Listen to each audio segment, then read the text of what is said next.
Learn about the American Revolution is that it was precipitated by taxation, right? No taxation without representation. The entire economic logic of the British Empire in mercantilist terms is to subjugate territories and then use essentially tariffs and monopoly grant licenses to extract revenue from them, right? This is John Adams, who is reflecting back at the end of his life about what were called the writs of assistance, which were essentially grants of total latitude and authority to the customs officers to search anyone, anywhere, at any time. And he says, the writs of assistance enable the custom house officers to command all sheriffs and constables to attend and aid them in breaking open houses, stores, shops, cellars, ships, bales, trunks, chests, casks, packages of all sorts, to search for goods, wares, and merchandise which had imported against the prohibition. The colonists hate this.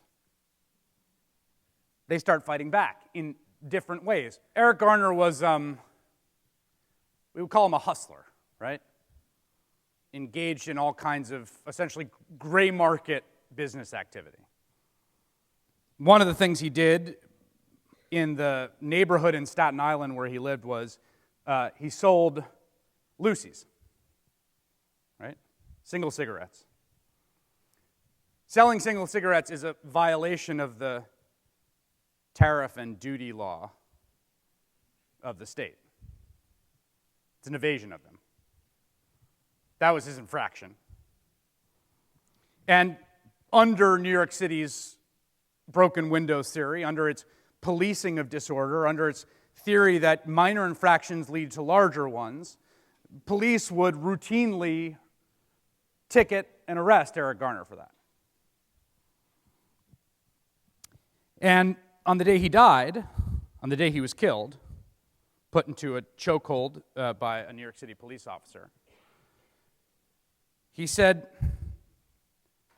to the officer in the final monologue, before he said, "I can't breathe" 9 times, he said, "Every time you see me, you want to come harass me." He has sent hither swarms of officers to harass our people and eat out their substance. Every time you see me, you want to harass me. And it ends today. The project of the book, A Colony and a Nation, is understanding how we built the system we did, why we built the system we did, and to try to argue to people that the current system we do have, the sprawling region that I call the nation, places like here where we stand today, places where law enforcement, policing, and criminal justice function a little like the operating system on your laptop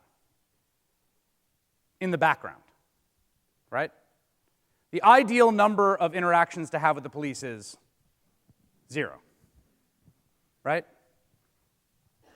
In an ideal world, right, you're not the victim of a crime, you're not perpetrating a crime, you're not the suspect of a crime, no one you know is a victim of a crime, no one you know is suspected of committing a crime, no one you know is perpetrating a crime, right? Maybe like a traffic cop here and there when an intersection gets jammed. And by and large, in the nation, that's sort of how it operates. But there are huge swaths of this country